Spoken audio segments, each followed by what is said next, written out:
فقد قال الله سبحانه وتعالى في كلامه القديم والفرقان الحميد: أعوذ بالله من الشيطان الرجيم. بسم الله الرحمن الرحيم.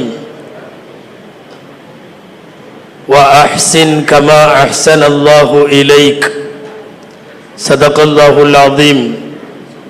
அளவற்ற அருளாளனும் நிகரற்ற அன்புடையவனுமாகிய எல்லாம் வல்ல அல்லாஹுவின் பெயரால் துவங்குகிறேன்.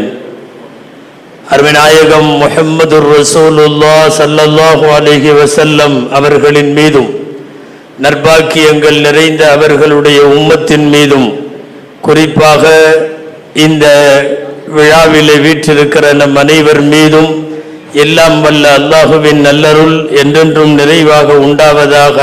ஆமீன். கண்ணியத்திற்குரிய விழா தலைவர் முதல் மேடையிலே வீற்றிருக்கக்கூடிய சங்கைக்குரிய உலமாக்கல் சமுதாய பிரமுகர்கள், MMPS-னுடைய முன்னாள் இந்நாள் நிர்வாகிகள், இந்த மண் சார்ந்த உறவுகள், இதற்கு முன்னாலே உரைகளும் விளக்கங்களும் தந்து அமர்ந்திருக்கக்கூடிய எங்களின் அன்பு சகோதரர் தமிழக வக்ஃப் வாரியத்தினுடைய தலைவர் அல்ஹாஜ் அப்சருல் உலமா அப்துல் ரஹ்மான் சேர்மன் அவர்கள் உள்ளிட்ட இந்த அவையில் வருகை தந்திருக்கிற பெரியோர்கள், செவிமடுத்து கொண்டிருக்கிற தாய்மார்கள், சகோதரர்கள் அனைவருக்கும் காலத்தின் அருமை கருதி சுருக்கமாய் சொல்லிக் கொள்ளுகிறேன். அஸ்ஸலாமு அலைக்கும் வரஹ்மத்துல்லாஹ். போற போக்க பார்த்தா நம்மளை நன்றி உரையில போட்டுருவாங்களோன்னு நினைச்சேன். 1:15 மணிக்கு நான் எதுக்கும் சந்தேகத்தை கன்ஃபார்ம் பண்ணிக்கலான்னு நாசராஜியார்கிட்ட நான் நன்றி உரையான்னு கேட்டேன். இல்லை 2 மணிக்கு தொழுகன்னு அறிவிச்சிருக்காங்க, 1:58 வரையும் நீங்க பேசுவீங்கன்னாங்க. அன்பிற்குரியவர்களே, சுருக்கமாய் சில செய்திகளை நீங்கள் நூற்றாண்டு விழா சிந்தனையில் இருக்கக்கூடிய இந்த நேரத்தில் நான் சொல்லிக் கொள்ளுவேன். நான் ஒரு ஆலிம் என்கிற அடிப்படையில் இந்த ஊரை பற்றி மிக அதிகமாக வணிக ரீதியாக எனக்கு தெரியாது, உங்களின் தொலை தொடர்புகளை பற்றி எனக்கு தெரியாது.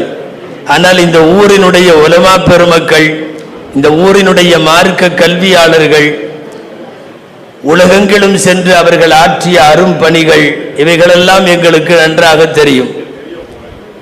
இங்கே பள்ளிவாசலை ஒட்டி அடங்கி இருக்கக்கூடிய பெரிய பெரிய பெருமக்கள், நன்னா சாஹிப் வலியுல்லாவில் தொடங்கி நிறைய பேர் வலியுல்லாக்கள் எல்லாம் அடங்கி இருக்கிறார்கள். உங்கள் ஊருடைய பெரிய சொத்து என்றால் அதுதான் உண்மையான சொத்து. நாங்கள் எல்லாம் மண்டியிட்டு ஓதி பாடம் படித்த வேலூர் பாக்கியாத்து சாலிஹாத் அரபிக் கல்லூரியினுடைய நிறுவனர் ஷம்சுல் உலமா ஷேக் அப்துல் வஹாப் அல் காதிரி ஹதரத் ஆலா ஹதரத் என்று சொல்லுவார்கள். ஆலா ஹதரத்தினுடைய நேரடி மாணவர்கள், அவர்களிடத்தில் மண்டியிட்டு ஓதிய 4 பேர் கீரனூரை சார்ந்தவர்கள்.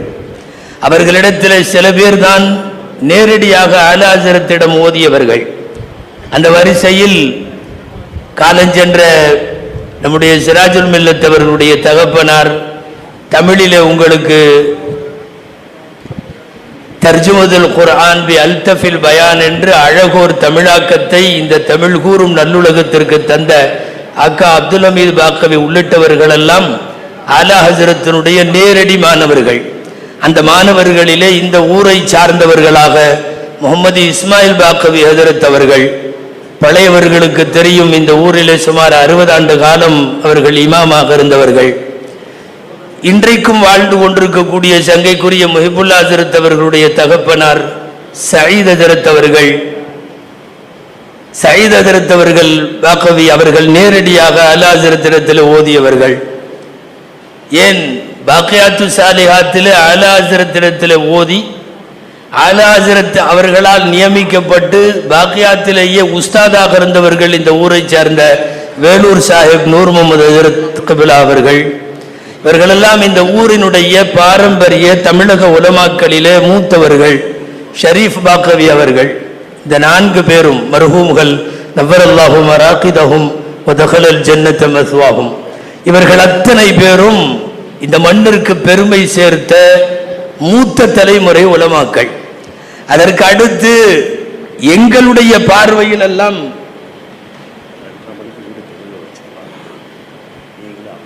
நான் பேசுகிறேன். இன்ஷா அல்லாஹ் கொஞ்சம் தொழுகையை தள்ளுறதா இருக்கிறாங்க. இன்ஷா அல்லாஹ் இன்ஷா அல்லாஹ் தள்ளலாமா? எவ்வளோ வரைக்கும் தள்ளாங்க? 2:30 பேசுவோம். வச்சுறது தொடர்பு கொள்ள முடியல. ஜமாத்து முடிப்படலாம்ல. அல்ஹம்துலில்லாஹ் 2:30 மணி வரைக்கும் 2:30க்கு தொழுகை நடைபெறும் இன்ஷா அல்லாஹ். சாப்பாடு ஃபுட்டு வந்துட்டு பிஎன்ஏ மஹாலில் இருக்குது. யாரும் பஸ் ஸ்டாண்டு போயிட வேணாம். தயவு செய்து எஸ்கே வீட்டில் இருக்குது. பிஎன்ஏ மஹால் என்றால் நீங்கள் அமர்ந்து சாப்பிடுவதற்கான வழி செய்யப்பட்டிருக்கு என்பது அல்ஹம்துலில்லாஹ். சாப்பாட்டு அட்ரஸ் சொல்லிட்டா இப்ப போயிருவாங்களோன்னு ஒரு பயம். அன்பிற்குரியவர்களை, இந்த தலைமுறை உலமாக்களில் நாங்கள் எல்லாம் பார்க்க இந்த மண் சார்ந்த பெருமைக்குரிய அப்துல் ரஹீம் ஹஜ்ரத் அவர்கள், காலஞ்சென்ற நெஞ்சில் நிறைந்த நபிமணி ஜிஎம்எஸ் சிராஜ் பாக்கவி ஹஜ்ரத் அவர்கள், உலகமெல்லாம் கீரனூர் என்கிற பெயரை கொண்டு போய் சேர்த்த திண்டுக்கல் கலீல் மௌலானா கீரனூரி ஹஜ்ரத் அவர்கள், தமிழகத்திலே தலைநகரத்திலிருந்து அத்தனை பேராலும் அறியப்பட்ட மர்ஹூம் கே.ஏ. நிஜாமுத்தீன் ஹஜ்ரத் அவர்கள், இவர்களெல்லாம் இந்த மண்ணிற்கு நாங்கள் பார்க்க தமிழக அளவில் பெரிய சேவைகளை ஆற்றியவர்கள். நெஞ்சில் நிறைந்த நபிமணி ஜிஎம்எஸ் சிராஜ் பாக்கவி அவர்களுடைய நூல் நாங்கள் எல்லாம் ஓதுற காலத்துல தமிழ் நல்லா வரணும்னா, நல்ல பயான் பேசணும்னா, நல்ல கட்டுரை எழுதணும்னா அதை படிக்கணும்னு எங்களுக்கு எல்லாம் சொல்லிட்டாங்க. அப்ப அதனால உட்கார்ந்து அனைத்து கன்னிகளையும் நெஞ்சில் நிறைந்த நபிமணியை ஒரு காலத்தில் நாங்கள் எல்லாம் மனப்பாடம் செய்வோம். சொல்ல போனால் ரசூலுல்லாஹ்வினுடைய புகழ் காப்பியங்களில் தமிழகத்திற்கு கீரனூர் வழங்கிய பெரிய பொக்கிஷம் என்று ஜிஎம்எஸ் சிராஜ் பாக்கவி நபரல்லாஹு மர்கதஹு அவர்களுடைய அந்த நூலை சொல்ல வேண்டும். உங்கள் ஊர்க்காரரை பற்றி உங்களுக்கு தெரியாததல்ல. ரசூலுல்லாஹ்வுடைய மக்பராவில் இன்றைக்கு போல் இருக்கக்கூடிய எந்த கட்டுப்பாடுகளும் இல்லாத காலத்தில் ரசூலுல்லாஹ்வுடைய ரவுதாவில் இந்த பக்கம் காயித மில்லத்தவர்கள், அந்த பக்கம் ரவண சமுத்திரம் பீர் முகமது அவர்கள், நடுவில் ஜிஎம்எஸ் சிராஜ் பாக்கவி அவர்கள் அமர்ந்து அவர்கள் எழுதிய நெஞ்சில் நிறைந்த நபிமணியை முழுமையாக ரசூலுல்லாஹ்விடம் ஒப்படைத்து விட்டு வந்துதான் அது புத்தகமாக தயாராகி வந்தது. அப்படி வந்த காரணத்தால் உலமாக்களிடத்திலெல்லாம் மிகப்பெரிய மக்பூலை பெற்றது. கீரனூரில் இருந்து எங்கள் ஊரான மேட்டுப்பாளையத்திற்கு 12 நாள் பயானுக்கு ஹஜ்ரத் அவர்கள் வருவார்கள்.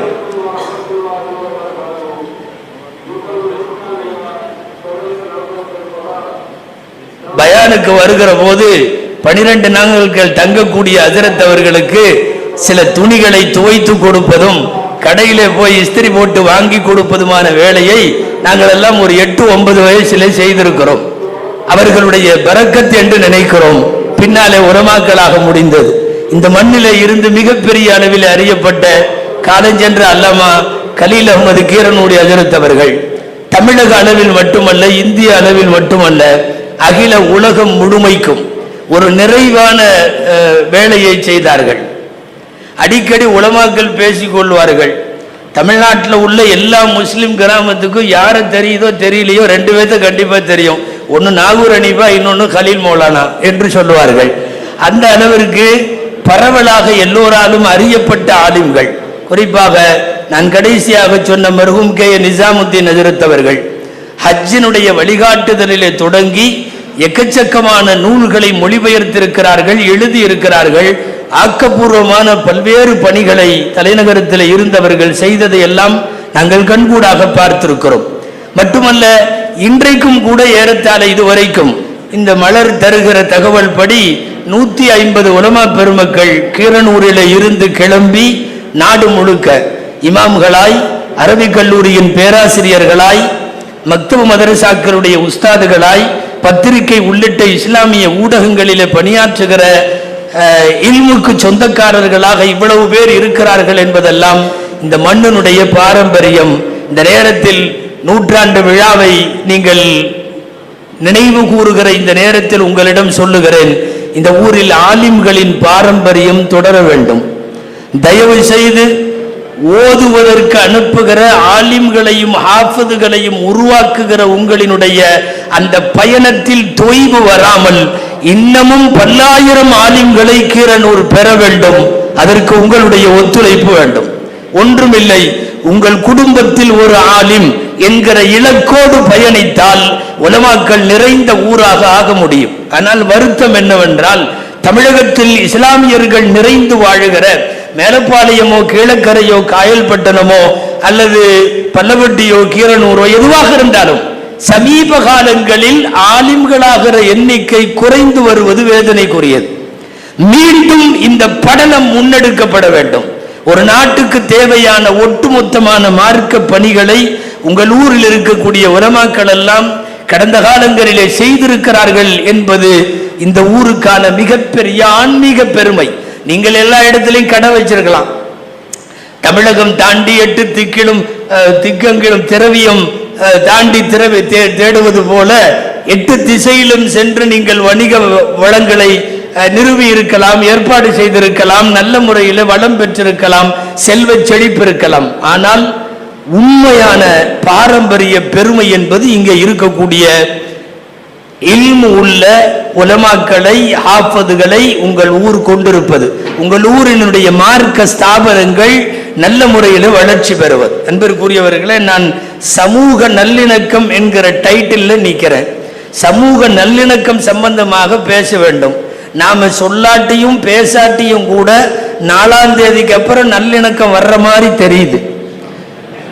ஆமீன் சொல்லுங்களேன் இன்ஷா அல்லாஹ். அதனால நல்லிணக்கம்ங்கிற தலைப்பு திரும்ப திரும்ப ஏன் இந்த மேடைகளில் பேசுறாங்கன்னு சொன்னா, அதிகமாக நல்லிணக்கம் அடி வாங்கி இருக்கிறது, நல்லிணக்கம் பலத்த சேதாரமாக இருக்கிறது. இந்த சேதாரத்தை இது போன்ற விழாக்கள் வைத்துத்தான் நல்லிணக்கம் நடத்த வேண்டியது இருக்கிறது. நாம் ஆட்டோமேட்டிக்காகவே நகர வேண்டியவர்கள் நகர்ந்து விட்டால், போற வேண்டியவங்க எல்லாம் போக வேண்டிய இடத்துக்கு போயிட்டா தானாக நாட்டிலே நல்லிணக்கம் வந்துவிடும். அல்லாஹ் ஏற்பானாக. முதல்ல எல்லாம் நல்லிணக்கம் விழா வைக்காமையே வந்துருச்சு. இப்பெல்லாம் விழா வச்சு கூப்பிட வேண்டியது இருக்கு. இணக்கமே வா, இணக்கமே வா. ஒரு நேரத்தில் இந்த மண்ணில் மீளாத விழாக்கள் எல்லாம் சமய நல்லிணக்க விழாக்களாக இருந்தது. மீளாத விழாக்கள் மேடை ஏறாத அகில இந்திய ஏன் தமிழக தலைவர்கள் யாருமே இல்லை.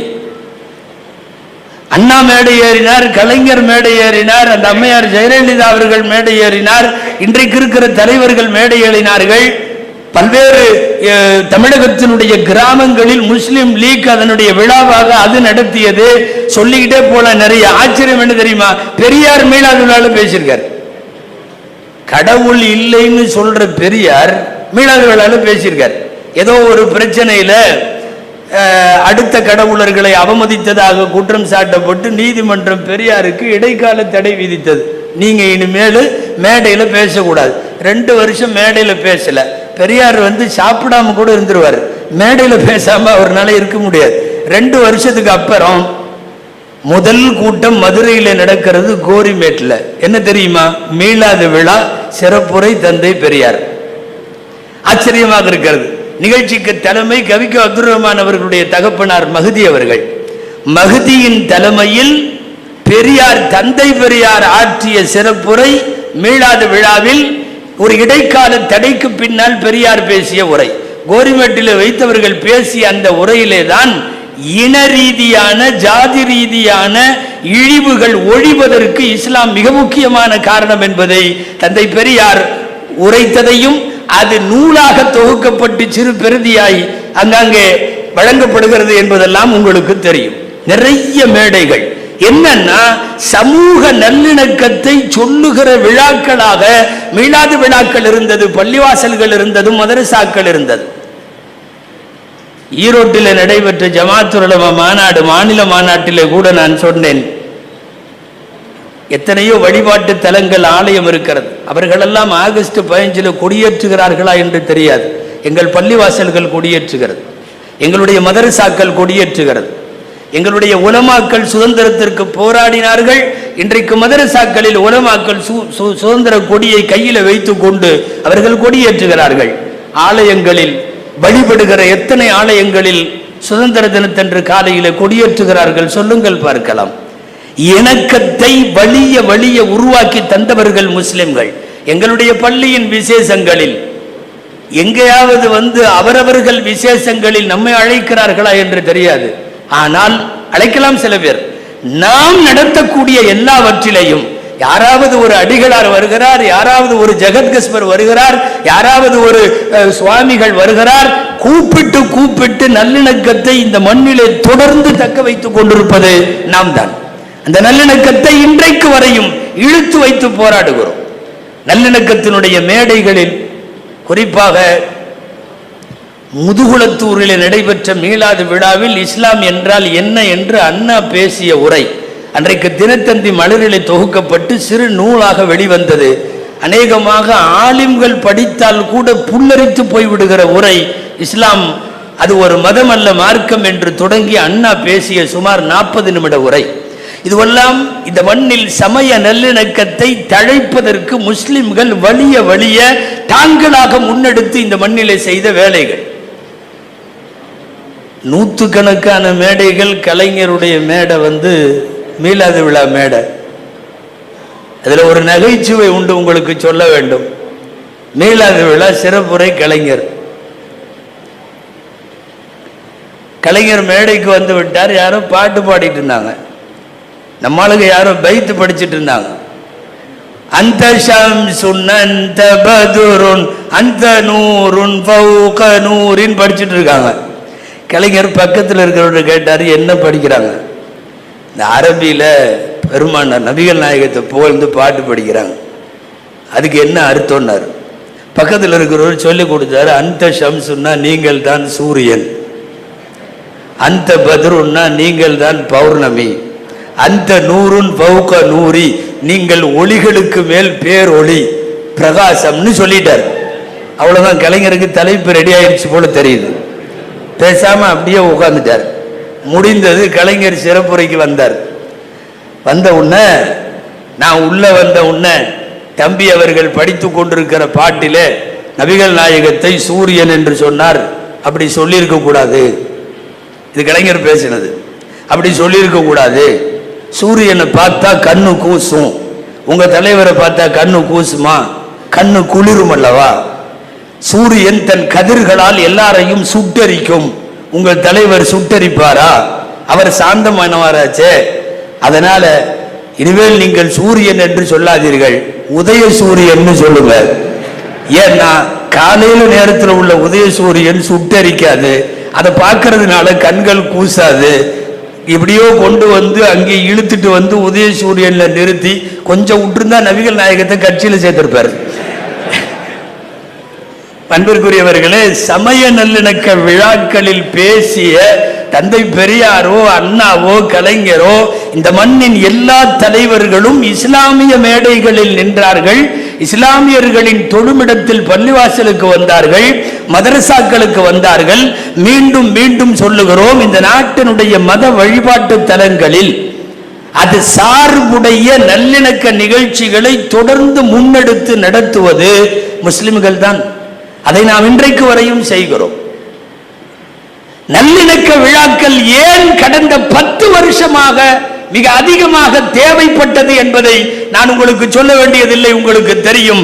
10 வருஷமாக ஒரு நரகல் அரசியல், ஒரு உயர் பதவியில இருக்கிற சில பேருடைய 1 மாச பேச்சை கேட்டால் இவர்கள் எவ்வளவு நாற்றம் எடுத்தவர்கள் என்பது இந்த 1 மாச பேச்சிலே தெரியும். அதனால் தான் சொல்லுகிறேன், 4ஆம் தேதிக்கு அப்புறம் நல்லிணக்கம் மிக நன்றாகவே இருக்கும் என்று.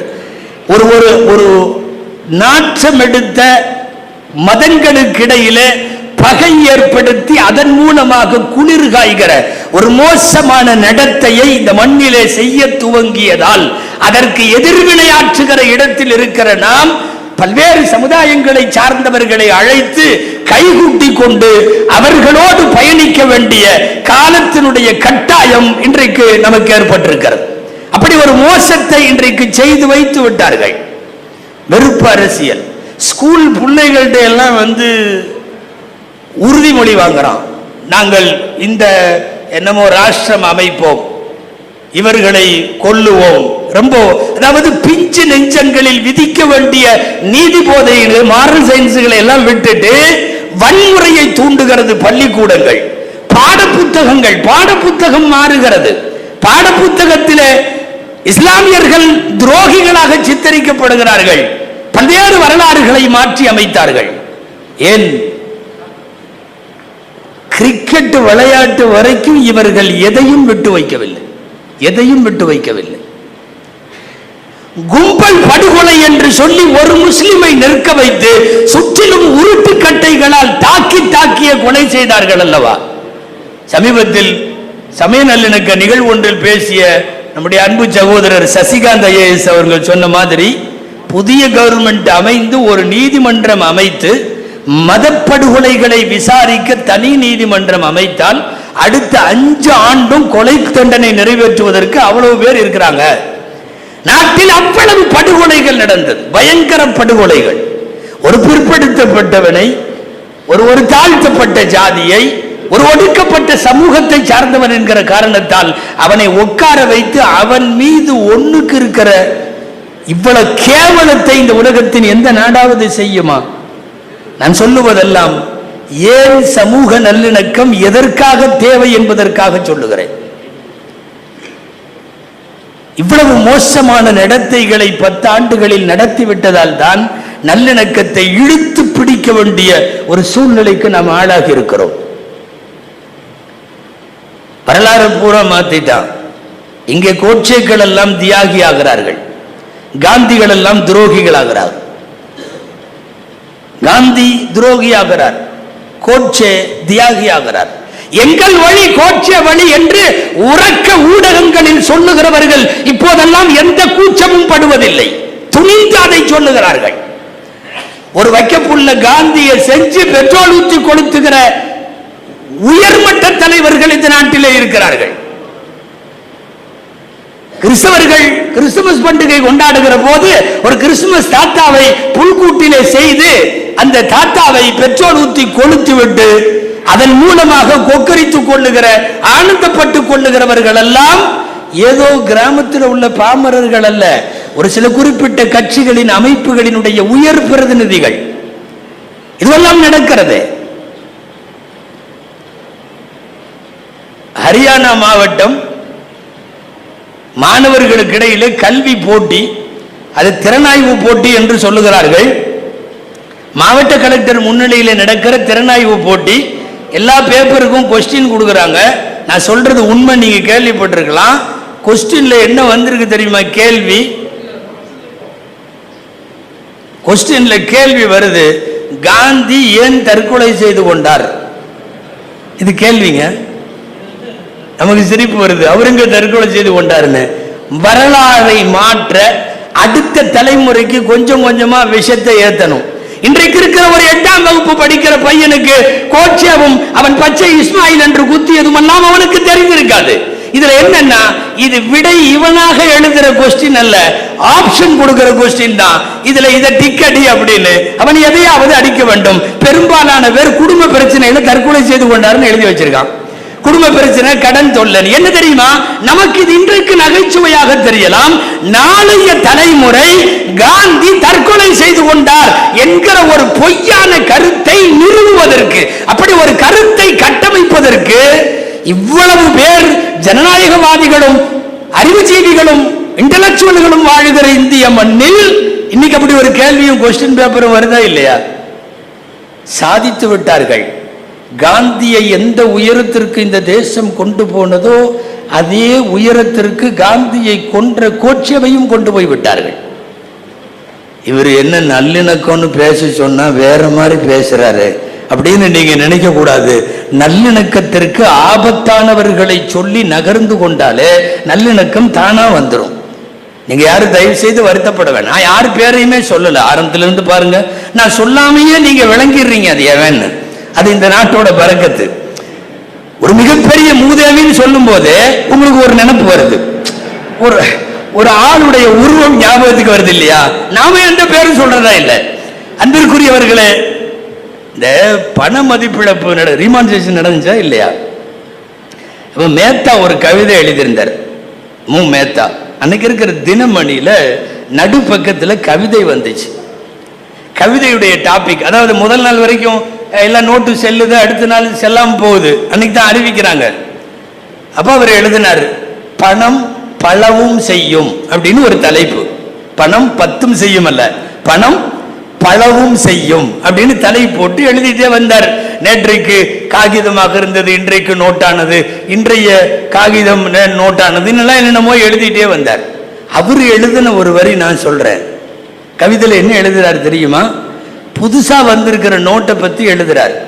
முன்பக்கம் காந்தி போட்ட கண்ணாடி, பின்பக்கம் காந்தியை போட்ட கண்ணாடி. ஆமாங்க, நோட்ல எடுத்து பாருங்க, ஒரு கண்ணாடி தனியா உட்கார்ந்துருக்கு. கன்ஃபார்ம் பண்ணீங்களே?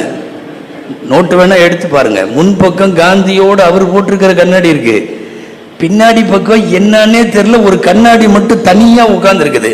அந்த கண்ணாடி போட்டவன போட முடியல, அவனை சொல்ல முடியல, ஆனா உட்கார்ந்து இருக்கு. நம்ம தைரியமா பேசலாம், ஏன்னா நம்ம எழுதல, மேத்தா தான் எழுதினார். முன்பக்கம் காந்தி போட்ட கண்ணாடி, பின்பக்கம் காந்தியை போட்ட கண்ணாடி. எவ்வளவு தூரம் இவர்கள் வந்து விட்டார்கள் என்பதற்காக சொல்லுகிறேன். பிஞ்சு குழந்தைகளிடமும் கூட ஒரு விதமான மத வன்மத்தை விதைக்கிற, நெஞ்சை சூட்டுகிற ஒரு சூழ்நிலைக்கு இந்த நாட்டை கொண்டு வந்து வைத்த காரணத்தால் தான் நல்லிணக்க விழாக்கள் நமக்கு தேவைப்படுகிறது. யாரா இருந்தாலும் பொது சேவைக்கு வருகிற போது அவங்க எல்லாம் இணக்கத்தை பேசுவாங்க, இணக்கம் வேண்டும் என்று பேசுவார்கள். இணக்கம் ஆனா இவங்களுக்கு அரசியல் அஜெண்டாவே இல்லை, எனவே இணக்கம் ஆகக்கூடாது. அடிக்கடி சொல்றது உண்டு, உங்களுக்கு தெரிஞ்சிருக்கலாம். இறைவனுடைய படைப்புகள்ல எலி இருக்கு தெரியுமா? எலி, எலிக்கு பல்லு வளரும், பல்லு வளருங்க, வளர்ந்துகிட்டே தான் இருக்கும், மௌத்தா போற வரை பல்லு வளரும். நல்ல வேளை நமக்கெல்லாம் வளரல, பல்லு ஒரு குறிப்பிட்ட இதுக்கு மேல ஸ்டாப் ஆயிரும். நமக்கு லேசா கொஞ்சம் முன்னாடி நீட்டினாவே எக்கச்சக்க கிண்டல் பண்றாங்க. அப்போ எலிக்கு வளரும். அது என்ன செய்யும் தெரியுமா? டெய்லி எங்கேயாவது குறிச்சு குறிச்சு குறிச்சு தேய்ச்சி தேய்ச்சி தேய்ச்சி வளர்ச்சியை நிறுத்திக்கும் ஒவ்வொரு நாளும். அது எதையாவது குறிக்காம விட்டுச்சுன்னா பல்லு வளர்ந்துரும், வளர்ந்தா அதனுடைய வாழ்விற்கு ஆபத்து. அதனால தான் எலி குறிக்கிறது. நமக்கு கூட சமயத்தில் சந்தேகம் வரும், அட்டைப்பொட்டியும் குறிக்குது, செருப்பையும் கடிக்குது, மேட்டை கடிக்குது, தார்பாயை கடிக்குது, வேட்டி பூக்கு, தேங்காய், என்னென்னவெல்லாம். இது ஒரு விவஸ்தை இல்லாம வெஜ்ஜு நான்வெஜ்ஜுங்கிற பாரபட்சம் இல்லாம சாப்பிடுது அப்படின்னு நம்ம நினைக்கிறோம். அதுக்கு வெஜ்ஜு நான்வெஜ் எல்லாம் இல்லை, என்னத்தை கடிச்சாவது தன்னுடைய வளர்ச்சியை, தன்னுடைய வாழ்வை ஸ்திரப்படுத்திக்கணும். சுருக்கமா சொல்ல போனா, தான் வாழணும்னா என்னத்தையாவது கோரிக்கணும். உங்களுக்கு இப்ப புரிஞ்சிருக்கும், அரசியலிலும் சில எலிகள் இருக்கிறார்கள். வேற வழியே இல்லை, அவங்க வாழணும்னா யாரையாவது கொதறணும். அதுல அதிகமா முஸ்லிம்களுக்கு அடிக்கிறது. சில நேரங்களில் கிறிஸ்தவர்கள், சில நேரம் பட்டியல் இனத்தவர்கள், சில நேரம் பிற்படுத்தப்பட்ட மக்கள், யாரையாவது குறைச்சுக்கிட்டே இருந்தா தான் இவங்க இருக்க முடியும், இல்லாவிட்டால் இவர்கள் இருக்க முடியாது. ஆனா நிறைய பேர்த்த குறிச்சதுல இப்ப குறிச்சவங்க எல்லாம் திரும்பிக்கிட்டாங்களோ என்னமோ தெரியல. நாடு ஒரு நல்ல ஒரு தகவலை நோக்கி போய் கொண்டிருக்கிறது. அல்லாஹ் என்ன எப்படி வச்சிருக்கான்னு தெரியல. அல்லாஹ் நம்முடைய கோரிக்கைகளை ஏற்பானாக. என்ன நிறைய பேர் துவாவெல்லாம் செஞ்சிருக்கோம். இப்ப என்ன ஆச்சு தெரியுமா? பொதுவாகவே பாசிஸ்டுகள் மக்கள் மீது இருக்கிற கொடுங்கோளர்கள் எப்பவுமே முட்டா பயலா தான் இருப்பான். இங்கேயும் அப்படிதான். யாரோ சத்தம் போட்டாங்க, உங்களுக்கு வயசு 75 ஆயிருச்சு, அதனால தாங்கள் ஓய்வு பெற்றால் நன்றாக இருக்கும். என்ன பண்றது? பதில் சொல்லி ஆகணும். நான் மனித பிறவி அல்ல. ஏன்னா மனுஷனா இருந்தா தானே ஓய்வு தேவை. நீ 75 வயசுன்னு என்னை வீட்டுக்கு அனுப்பலான்னு பாக்குறியா? நான் மனிதன் அல்ல, நான் கடவுளின் பிறவி. நல்லா தெரிஞ்சுங்க, இந்த கடவுள் எவன்லாம் சொன்னானோ அவன்லாம் முட்டா பையன். இதுக்கு முன்னாடி குரான்ல பாத்தீங்கன்னா 2 பேர் தான் அதை சொல்லியிருக்காங்க. ஒன்னு ஃபிரௌன்னு ஒருத்தன், இன்னொருத்தன் நம்ரூதுன்னு ஒருத்தன். 2 பேருமே வடிகட்டுன முட்டாள். வடிகட்டிய முட்டாள்களின் கடைசி புகலிடம் என்ன தெரியுமா? நான் கடவுள், நான் கடவுளின் அவதாரம், நான் கடவுளின் பிறவி, நான் மனித பிறவி இல்லைங்கிற வாசகம் ஏன் தெரியுமா வருது? உள்ள இருந்தே கிளம்பிட்டானுங்க. 75 வயசு ஆச்சு, you can go, you pack அப்படின்னு சொல்லி பின்னாடி போன்ற மாதிரி சொன்ன உடனே தான் அவதாரம் எடுத்திருக்கிறார். நான் இதுவரைக்கும் யாரு பேரையும் சொல்லல, ஆனா நீங்க புரிஞ்சுக்கிறீங்க.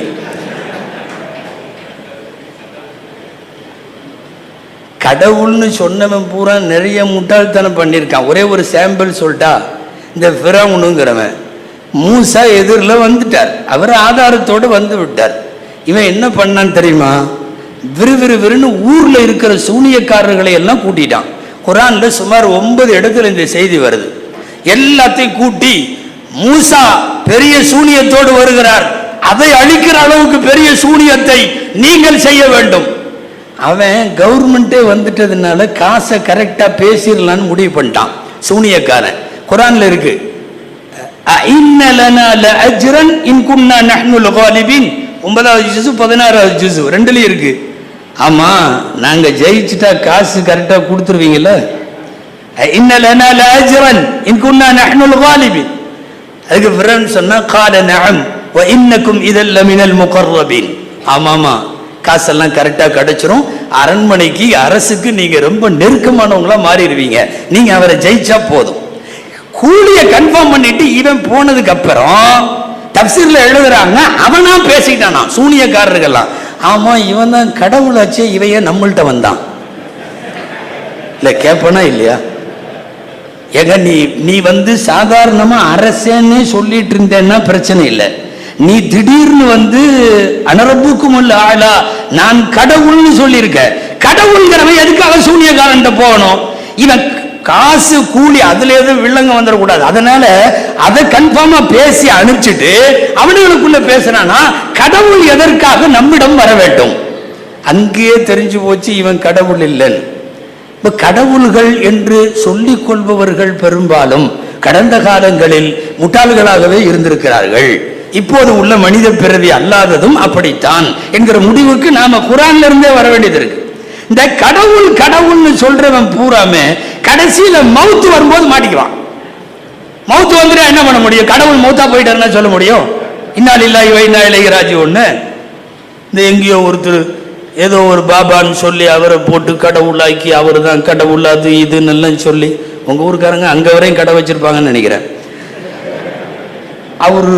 அவரு பாபா பாபான்னு கடைசியில் பார்த்தா பாபா பிரச்சனை, உடம்பு பூரா அட்மிட் பண்ணிட்டானுங்க. ஆஸ்பத்திரிக்கு முன்னாடி பார்த்தா பயங்கரமான கூட்டம், பூரா பக்தர்கள் காப்பாத்து காப்பாத்து அப்படின்னா. யாருடா காப்பாத்து? கடவுளை காப்பாத்து அப்படின்னா. ஏண்டா கடவுள் தாண்டா எல்லாத்தையும் காப்பாத்துறோம்.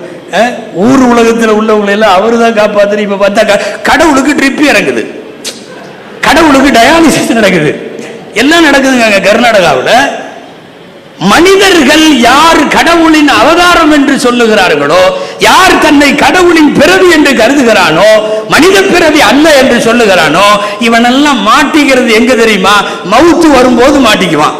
அல்லாஹ் அப்படி சீக்கிரம் கொடுத்தாலும் பரவாயில்ல. இதுக்கும் ஆமீன் சொல்றீங்க.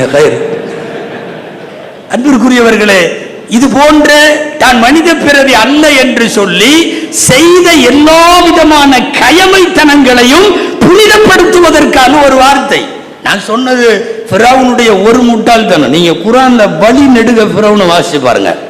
அவன் ஆட்சியாளன், அதே சமயத்தில் தன்னை மனித பிறவி அல்ல என்று சொன்னவன். வழியில் அவன் செஞ்ச எல்லாமே முட்டாள்தனம், எல்லாமே முட்டாள்தனம். ஏங்க, ஒரு குழந்தை நாட்டில் பிறக்க போகுது, அந்த குழந்தைனால நம்ம கவர்மெண்ட் போயிரும் அப்படின்னு கனவு பார்த்தான். என்ன செய்யணும்? செக்யூரிட்டியை போட்டு உளவுத்துறை அனுப்பிச்சு என்ன ஏதுன்னு பார்த்து பிடிக்க வேண்டியதானே. முட்டாள்தனமான முடிவு என்ன தெரியுமா? நாட்டில் பிறக்கிற எல்லா குழந்தைகளையும் கொன்றுங்கன்ட்டான். யுதப்பிஹு அப்னாஅஹும் வ யஸ்தஹ்யி நிசாஅஹும் இன்னஹு கான மினல் முஃப்ஸிதீன். குர்ஆன்ல வருது, அனைத்து ஆண் குழந்தைகளையும் கொல்லுவது. எவனாவது இப்படி முடிவு பண்ணுவானா? அவன் செய்த எல்லாம் முட்டாள்தனம், எல்லாம் முட்டாள்தனம். கடைசியில செத்து போனது கூட முட்டாள்தனங்க. அவரு மூசா அலைஹிஸ்ஸலாம் வர்றாங்க, நிறைய பேர்த்தோட வர்றாங்க. நான் ஊரை விட்டு போகிறேன் அப்படின்னு சொல்லிட்டு அவங்க கிளம்பிட்டாங்க. அவங்க பின்னாடி 10,000 பேர் போறாங்க. இவன் என்ன செய்யணும்? நல்ல புத்திசாலியா இருந்தா என்ன செய்யணும்? சரி போகட்டும், இன்னையோட நம்மோட முசீபத்து தொலைஞ்சது, நம்ம நிம்மதியா இருக்கலாம்னு உட்கார வேண்டியதானே. நான் பின்னாலே துரத்து வேண்டு வந்தான். நீ எதுக்கு வந்த? நீ எதுக்கு வர்ற? அவங்க விட்டுருங்க, அவங்க பாட்டுல அவங்க போயிருவாங்க. அவர்களுக்கு கடல் பிளக்கும் வழிவிடும், அவர்கள் கரையேறுவார்கள். பனு இஸ்ரவேலர்களை கூட்டிக் கொண்டு மூசா அலைஹிஸ்ஸலாம் போகிறார்கள். இவன் கொழுப்பு என்ன தெரியுமா? நானும் பின்னாடியே துரத்திட்டு வருவேன்னு வந்துதான் கடைசியில உழுந்தது. பாசிஸ்டுகள் தங்கள் முட்டாள்தனத்தாலேயே சாகுவார்கள், தங்கள் முட்டாள்தனத்தாலேயே சாகுவார்கள். அப்படிதான் நம்ம பார்த்தோம்ல, ஹிட்லர் மாதிரி எத்தனை பேர் பொண்டாட்டியோடு சேர்ந்து தற்கொலை, தற்கொலை பொண்டாட்டியோடு சேர்ந்து. நல்லா கவனிக்கணும் நீங்க, ஹிட்லருக்காவது கூட சாகருக்கு மனைவி இருந்தது. இப்ப இருக்கிற மனைவி எல்லாம் வரமாட்டாங்க யாருக்கும். அன்பிற்குரியவர்களை, தொடர்ந்து இந்த மண்ணில் பாசிஸ்டுகளின் வேலையை, கொடுங்கோல் வேலையை நான் இதுவரையும் நல்லிணக்கத்தை தான் பேசிட்டு இருக்கேன். நீங்க நம்பணும். காரணம், நல்லிணக்கத்திற்கு எதிரானவர்களை புரிந்து கொண்டாலே தானாக நல்லிணக்கம் என்பது சரியாக வரும். பெருமானார் ஸல்லல்லாஹு அலைஹி வஸல்லம் அந்த நல்லிணக்கத்தை நமக்கு இஸ்லாமிய இரத்தத்திலேயே ஊறச் செய்திருக்கிறார்கள். பெருமானார் ஸல்லல்லாஹு அலைஹி வஸல்லம் வாழுகிற இந்த பக்கம் முஷ்ரிக்குகள், இந்த பக்கம் முனாஃபிக்குகள், பின்னாடி யஹூதிகள், அங்கே நஸராக்கள். ஒரு பல் சமயத்தின் இருப்பை ஒரு தலைவர் ஏற்றுக்கொள்ளுகிறார் என்றால் அது சமய சகிப்புத்தன்மை. நான் இருக்கிற ஊர்ல நீ யாருமே இருக்க கூடாதுன்னு சொல்லல, அவர்கள் வாழுகிறார்கள்.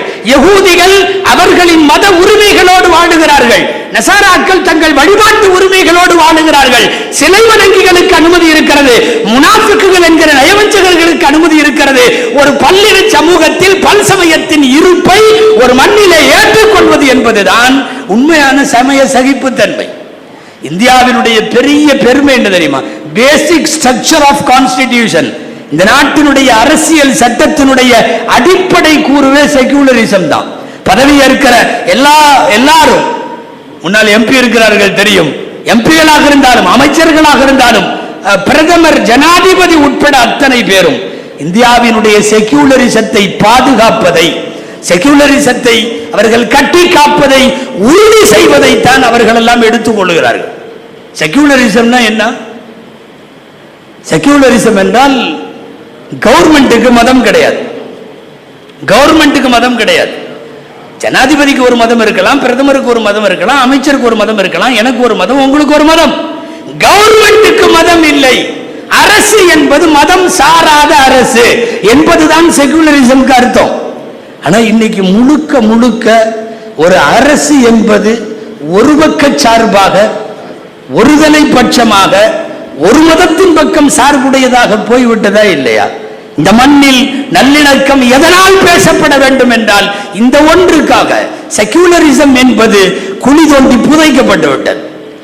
அந்த செக்யூலரிசம், பெருமானார் ஸல்லல்லாஹு அலைஹி வஸல்லம் சொல்லுவார்கள், ஒரு மதம் பிடிக்கலங்கிறதுக்காக அவன் செஞ்ச நீதத்தை கூட அனுமதிக்காம இருக்கிறதும், அநீதத்தை கண்டிக்காம இருக்கிறதும் இதுவெல்லாம் தவறல்லவா? குர்ஆனுடைய ஒரு ஆயத்து உங்களுக்கு நான் நினைவுபடுத்தி ஆக வேண்டும். வலா யஜ்ரிமன்னக்கும் ஷனஆனு கௌமின் அலா அல்லா தஅதிலு. ஒரு கூட்டத்தார் மீது உங்களுக்கு விரோதம் இருக்குதுன்னு வைங்களேன், அந்த விரோதம் அவரை எனக்கு பிடிக்கல, ஆனா அதுக்காக நீ வழங்குகிற தீர்ப்புகளில் அவர்களுக்கு நீதம் இல்லாம நீ நடக்கக்கூடாது. அப்படின்னா என்ன அர்த்தம்? எதிரியாக இருந்தாலும் ஒரு மண்ணில், ஒரு அரசில், ஒரு சமூக கட்டமைப்பில் பிடிக்கவில்லை என்றாலும் அவனோடு நீதத்தோடு நடக்க வேண்டும். ஆனால் இந்த நாட்டில் ஒருதலை பட்சம் தொடர்ந்து முஸ்லிம்கள், கிறிஸ்தவர்கள், சிறுபான்மை சமூகத்தவர்கள் பாதிக்கிறார்கள். கேட்ட எதேதோ சொல்லுகிறார்கள், வந்தேரிகள், அது இது தடித்த வார்த்தைகள் எல்லாம் பயன்படுத்தப்படுகிறது. மதங்கள்ல இந்தியாவில் இந்தியாவில் 8 சமயத்துக்கு பர்த் பிளேஸ் இந்தியா. 8 சமயம் இந்தியாவில் தான் பிறந்துச்சு.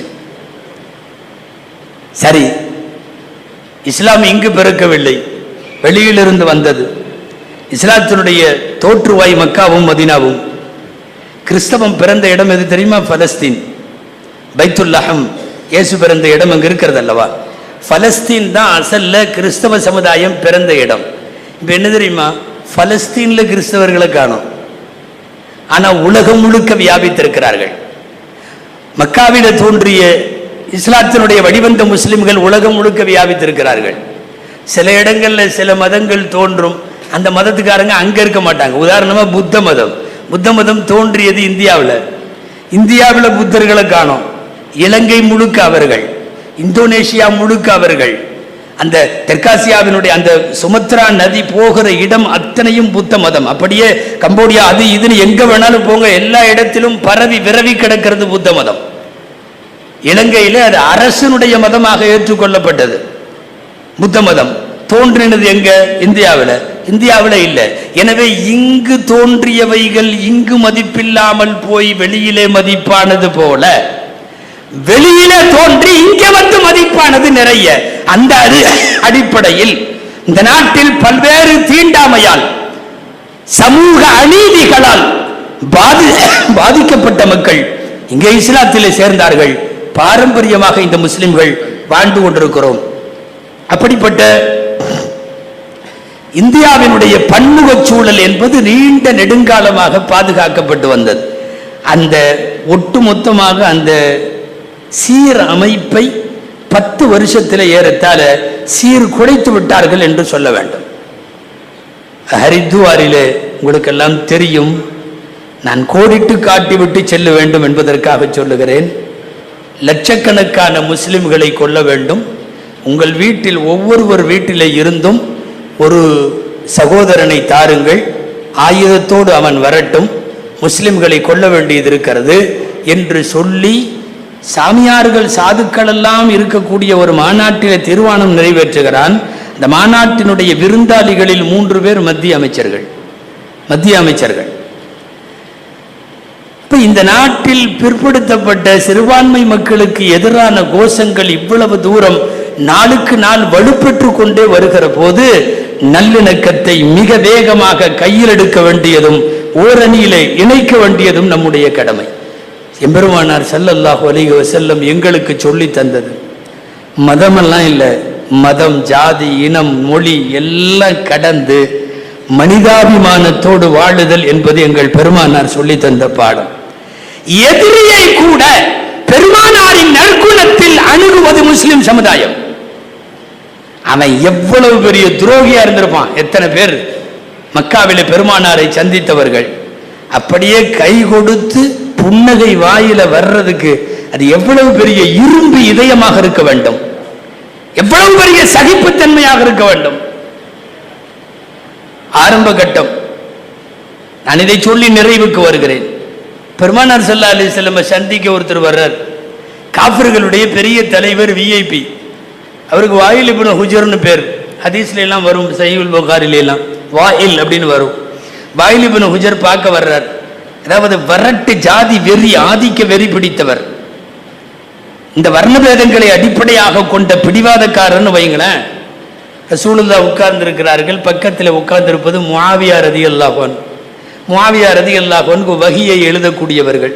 ரசூலுல்லாஹ்க்கு அன்னைக்கு அவங்க தான் கிட்டத்தட்ட ஒரு பர்சனல் செக்ரட்டரி. ரசூலுல்லாஹ்க்கு பக்கத்திலே உட்கார்ந்துருக்காங்க.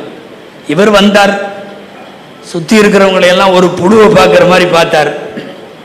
பெருமானார் ஸல்லல்லாஹு அலைஹி வஸல்லம் அடுத்த அணியை சார்ந்தவராக இருந்தாலும் ஒரு பெரிய விஐபி வரவேற்புன்னு சொல்லி துண்டை எடுத்து விரிச்சு போட்டு உட்காருங்க வாயில் அப்படின்னாரு.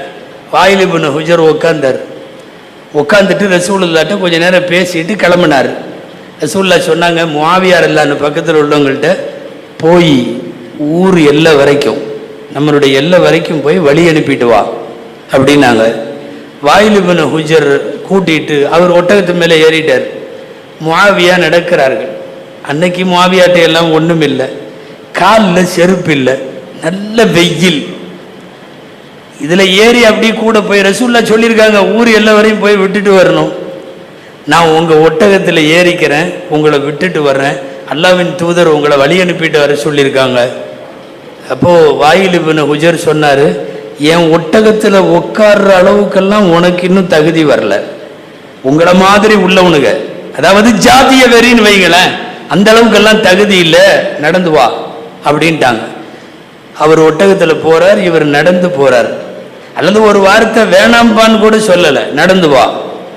இன்னும் கொஞ்ச நேரம் போனாங்க, முடியலை, கால் கொப்புளிக்குது, ரொம்ப சூடு.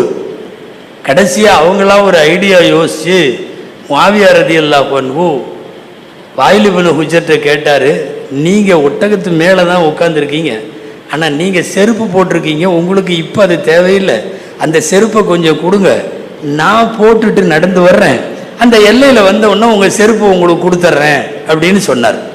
என்ன பதில் வந்தது தெரியுமா? வாயில் இப்னு ஹுஜர் இருந்து, என் செருப்பை போடுற அளவுக்கு உனக்கு தகுதி வந்துருச்சா எவ்வளவு கொடூரமான ஆதிக்க வெறி. சரி, போயாச்சு, கொண்டு போய் படாத பாடுபட்டு சகித்து கொண்டு விட்டுட்டு வந்தாச்சு. எப்பவுமே காலம் ஒரே மாதிரி இருக்காது. குரான்ல வருது, அல்லாஹ் சொல்றான், தில்கல் ஐயாம நுதாவிலுஹா பைனன் நாஸ், காலத்தை சுழட்டி கொண்டே இருப்போம். இப்ப இருக்கிறவனுங்களுக்கும் நாங்க அதுதான் சொல்றோம், காலம் ஒரே மாதிரி இருக்காது, மாறிக்கிட்டே இருக்கும். என்னாச்சு தெரியுமா? ரொம்ப காலமானது, ரசூலுல்லாஹ் வஃபாத் ஆயாச்சு, அபூபக்கர், உமர், உஸ்மான், அலி ரலியல்லாஹு அன்ஹும் போயாச்சு. 5வது கலீஃபா முஆவியா ரலியல்லாஹு அன்ஹு. யார் இன்னைக்கு ஒட்டகத்துல செருப்பை போடுற கூட தகுதி இல்லைன்னாங்களோ அந்த முஆவியா ஜனாதிபதி ஆகிவிட்டார். அல்லாஹ் அதை பார்க்க வேண்டும் என்பதற்காகவே இந்த ஒட்டகத்துல போன வாயிலுக்கு நீண்ட ஆயுள் கொடுத்திருந்தான். இப்போ சந்தர்ப்ப சூழ்நிலை, கால சுழற்சி, ஒரு தேவைக்கு ஜனாதிபதியை இவர் பார்க்க வேண்டும். என் செருப்பை போடுற கூட உனக்கு தகுதி இல்லைன்னு சொன்ன அவர் ஜனாதிபதி ஆயிட்டார். இந்த சொன்னவர் அப்படியே கந்தலா கையை கட்டிக்கிட்டு போறாரு. அரண்மனையில் சிம்மாசனத்தில் உட்கார்ந்திருக்கிறார்கள் முஆவியா ரலியல்லாஹு அன்ஹு. வஹியை எழுதிய கை, ரசூலுடைய உபகாரம் செய்த கை. ஜனாதிபதி உட்கார்ந்திருக்காங்க. வாயில் ஹுஜர் வந்திருக்காரு, உங்களை பார்க்கணுமா, வர சொல்லுங்க. அவர் அங்க வந்துட்டு இருக்காரு, இவர் இங்க உட்கார்ந்து இருக்கார். 2 பேரோட மனசுலயும் பழசுதான் ஓடுது. முஆவியா மனசுல என்ன ஓடுது? செருப்பை போடுற கூட தகுதி இல்லைன்னு சொன்னேன், இன்னைக்கு ஒட்டுமொத்த அரபு பெருவழிக்கு நான் கலீஃபா. அவருக்கும் ஓடுது, நம்ம படாத பாடுபடுத்தினமே, இன்னைக்கு இவன்ட்ட வர்றமே, அநேகமா தலை உருன்றும் நினைக்கிறேன், என்னென்னமோ நினைப்பு. பக்கத்துல வந்தார் வாயில் இப்னு ஹுஜர். என்ன நடந்துச்சு தெரியுமா? முஆவியா ரலியல்லாஹு அன்ஹு தங்களுடைய இருக்கையிலிருந்து எழுந்தார்கள். எழுந்து நேரா போய் அரசர்கள் போட்டிருக்கிற துண்டை எடுத்து கீழே விரிச்சு அமருங்கள்னு உட்கார வச்சுட்டு, எனக்கும் உங்களுக்கும் என்ன வேணாலும் இருக்கலாம், ஆனா நீங்கள் ரசூலுல்லாவிடம் வந்தபோது எங்கள் பெருமானார் உனக்கு துண்டு விரித்து கொடுத்ததை நான் கண்ணாலே பார்த்திருக்கிறேன். என் ஆயுள் உள்ள வரைக்கும் நீ என்னை எவ்வளவு தீங்கு செய்தாலும் எங்கள் நாயகம் எங்களுக்கு கற்றுக் கொடுத்த சுண்ணத்தை நான் செய்வேன். அமருங்கள் என்று கம்பளத்திலே விரித்து அமர வைத்து அழகு பார்த்து அன்போடு பேசி அனுப்பி வைத்த நிகழ்வு வரலாற்றிலே உண்டு. அன்பிற்குரியவர்களே, யார் எப்படிப்பட்ட எதிரியாக இருந்தாலும் கூட நல்லிணக்கத்தை, நல்வார்த்தை பேசுவதை, நல் உறவு பேணுவதை, அனுசரித்தும் அரவணைத்தும் போவதை இந்த மார்க்கம் தனது தார்மீக கடமையாக இந்த உலகத்திற்கு கற்றுக் கொடுத்திருக்கிறது. அதனால் தான் நல்லிணக்கத்தை தொடர்ந்து முஸ்லிம் சமுதாயம் பேணி கொண்டு வருகிறது. பள்ளி விழாவானாலும், நீங்கள் மதரசா விழாவானாலும், மீளாத விழாவானாலும், சமுதாயத்தின் அத்தனை நற்காரியங்களில், ஏன் பேரிடர் காலங்களின் போது முன்னாலே பேசியவர்கள் சொன்னது போல, ஒரு வெள்ளமோ புயலோ பேரிடரோ அபாயமோ வருகிற போதெல்லாம் ஒட்டுமொத்த முஸ்லிம் சமுதாயம் களப்பணி ஆற்றுவதற்கு காரணமெல்லாம் இந்த நல்லிணக்கத்தை நாங்கள் எப்போதும் விரும்பி செய்கிற பணி என்பதை உலகத்திற்கு சொல்லிக் கொண்டே இருப்போம். துவா செய்வோம். எல்லாம் வல்ல இறைவன் இந்திய மண்ணை இணக்க சிந்தனை உள்ளவர்கள் வருங்காலங்களிலே ஆளட்டும். வெறுப்பு சிந்தனை உள்ளவர்களை அல்லாஹ் விரைவாக அப்புறப்படுத்தி தருவானாக. வாய்ப்புக்கு நன்றி. வஆகிரு தஅவானா அல்ஹம்துலில்லாஹி ரப்பில் ஆலமீன். அஸ்ஸலாமு அலைக்கும் வரஹ்மத்துல்லாஹி வபரகாத்துஹு.